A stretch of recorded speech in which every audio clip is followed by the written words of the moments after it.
Hi everybody, I'm Rick Walton, and unbelievably, maybe, I want to talk about this, if we could. It was bought for me as a Father's Day present a day or two ago. I read it, and yes, despite this 50-year-old plus white geezer thing, I really like to talk about it. I found it really interesting, and I really liked it, and I'm very supportive, but I do get that there are issues around talking about this.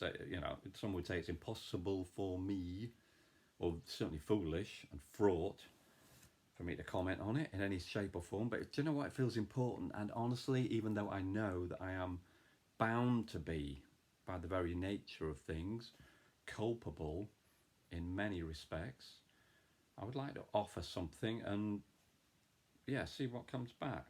In my defence, Your Honour, before we even start, I would say I'm a pretty honest geezer, but I absolutely accept, that word culpable springs to mind in terms of who I am, where I'm from and stuff. But let's have a go at this. Forgive me, I've got some notes for obvious reasons, really, because this is important stuff and I don't want to balls it up or offend people, really, although I may. Page 223, can I just read a wee quote out? The author, Reni Eddo-Lodge, says, "In order to win, we need unity. But I think that if we wait for unity, we'll be waiting forever. ... Waiting for unity is just inviting inertia." And I'm kind of struck by that. I'll read it again just quickly so you get it. In order to win, we need unity. But I think that if we wait for unity, we'll be waiting forever. Waiting for unity is just inviting inertia. And by that, my understanding is she's talking about equality, obviously, and that one of the pitfalls in acquiescing to stuff round and about, and or waiting for the wonderful day for everybody to agree on a policy, if you like, over equality, how we challenge the norms, frankly, it ain't going to happen. And looking at the world, she's right. Of course she's right. It ain't going to happen. Look at the state of the world we're in right now, in particular in terms of equality. And it's a crazy, appalling, traumatic, non-fair, equal situation. Yes?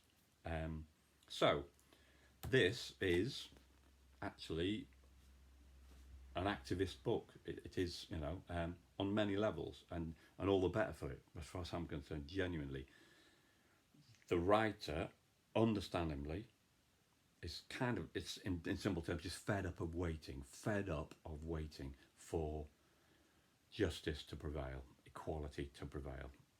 Raging obvious, but why wouldn't you be, as a young black woman in the West? She's Brit Nigerian.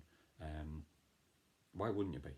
So there is that kind of energy about it, and I'm absolutely fine by that. In fact, I support it. So, again, trying to encapsulate this is tough, but it centres on the idea that you, white people, us, don't want to accept that structural racism is everywhere. We don't want to accept it, or we don't realise it, or we're even worse than that, we're hostile on a crass kind of level. But if we don't, as, let's say, intelligent people or educated people, if we don't accept it, or we don't take steps to contradict that norm, then in a way the argument is, it is, that we are part of the problem. We're part of what I'm going to call, I'm not sure if she does, a racist inertia, if you like. And this is a big one. This is a challenging one, calling out people who might well look like me, who might well think that they read the right paper and do the right thing and have no prejudice, that you guys, us guys, might be very likely to be contributing to a sort of racist inertia because of, in the absence of, activism, if you like, engaging positively in a way that supports not just Black Lives Matter, this is the obvious one currently, but the idea of equality.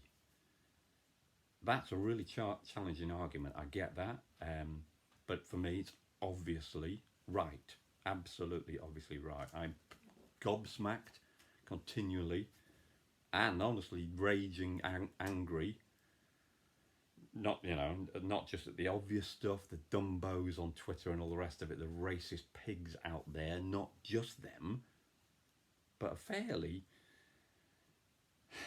distressing, clearly for this author and for me at in a different way, at a different level, feeble-mindedness, the sort of feeble-mindedness, the dumbness, or the not quite willing to hear the argument about structural racism, or accepting that racism is everywhere, is affecting black lives everywhere all the time. Too many of us are going along with that, that or very specifically, because she's very clear and smart around this. We are not fighting against it, shall we say? We're not being active. I'm not sure if she would be happy with this idea of there's not like a stratification of racism. Is that? I don't know. I'm not clear on that. And therefore, what I'm saying is, lesser racists, might look like me, might read The Guardian, might kind of get many of the arguments for equality, but when it comes to it, we kind of find a way of swerving outright support, maybe talk about free speech, and in a way that clamps down on the massive, overwhelming, urgent need of black people to protest, and people, genuine good people, to protest over this matter. Is there a sort of strata of good, really obvious racists and lesser racists? I'm not sure. I find that's a challenging one for me, but it's a fact that there are different kinds of racism. That's why it is everywhere. That's why we're going to call it structural racism, and that's why, this is an urgent, it's an active protest, this book. And I have no issue with any of that if I support it wholeheartedly. So this, the central, I nearly said anger. There is anger in the book. But one of the kind of more challenging aspects of the book, let's maybe put it that way, is that we are being squared up as white people, and it's being put to us that we need to be doing more, that we are acquiescing, we are part of a kind of overwhelming whiteness that does exist, that is the norm, that white is good, black is bad, all that stuff on every level, that even if we kind of oppose that at some level, we need to be doing more. We're being called out on it. I was going to say something about, in fact, I wrote a note down about conditioning. We've all been conditioned, but I suspect, actually, that isn't sufficient an excuse to avoid being active in this arena of politics, if you like. Yeah, it's not. Of course I've been conditioned all my life. I'm an oldish geezer, so I've taken on board lots of filthy prejudices around, etc., etc. So what? I'm an independent thinker. I need to be saying, not having it. I am just not having that crap. That's maybe a personal challenge, but I think that challenge is pretty profound. So, trying to be shortish, the author is just right, and obviously right about this. When she makes her arguments, when she actually, in the process of trying to make her arguments, we make of her, or society will often make of her, a bully, a disruptive, because it's kind of convenient for us to do that, right? And that is, I'm uneasy with that. Again, she's right. She's absolutely right. We are being called out on that. If we look around at what's happening around, in particular, good example, the Black Lives Matter thing, which she does refer to. There is it's been updated, the book. I don't like the update much, I'll be honest. Just sticking in an extra chapter at the back of it didn't feel like it worked particularly, and I'll talk about that as a bit of as a bit of art in a minute.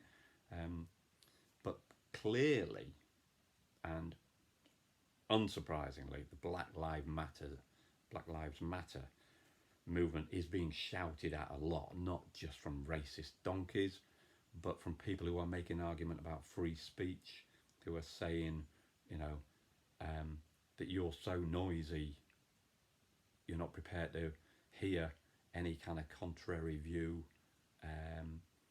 It's kind of quite an interesting one, that you know, this idea that the angry white people have a point, that they are being oppressed by the noisiness, clearly the violence. I'm just going to separate those things.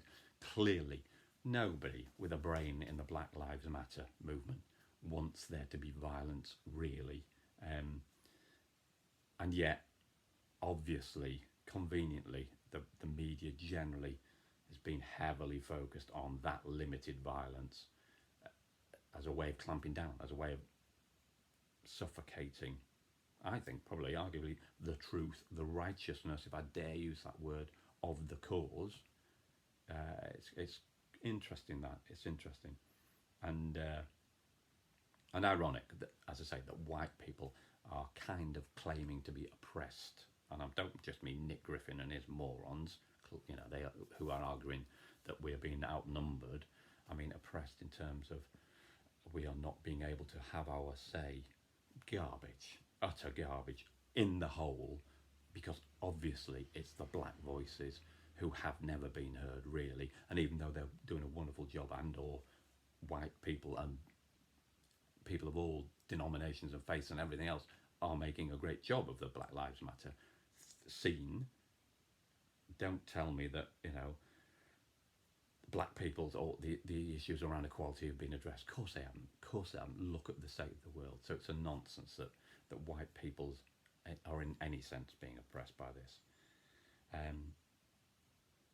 So and yeah, on the similar theme, I kind of love the idea and hate passionately the idea that the BBC in particular calling these fascist donkeys counter-protesters.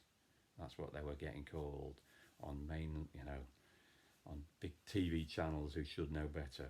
On that, and sorry, a minor diversion, but is it just me, or have Channel 4 been pretty magnificent generally, pretty much, in terms of portraying this news as having a moral side to it, in the sense that plainly racism is wrong, and plainly nearly every time you watch Channel 4 news you will get something that reminds you of that fact. It's a fact, it's not a news item that can be discussed with pros and cons. Of course you put angles of the story, but I think Channel 4 News has been powerfully good in this respect.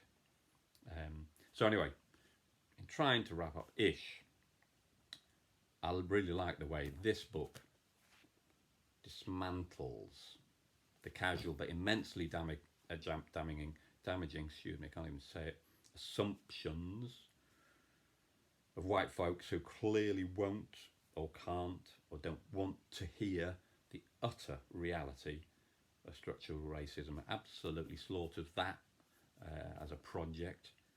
Quite rightly, she's saying that she personally reserves the right to not to waste her breath, to pick her arguments. You know, the title of the book, get it? You know, why would I waste time at the wrong time with my precious energy? So in that sense, I really like the way the book is kind of an efficient, active push for change. So, finally, I think it's an important book. I really do. I rate it. I think it's important to read it. As a work of art, I would give it a 7 out of 10 rather than a 9 out of 10. Just because I don't think it's a great bit of writing, whatever. I just think it's a book that you really should read, and I support it and her and that cause as wholeheartedly as a daft, oldish white bloke can. And I wish her well. Think on it, people.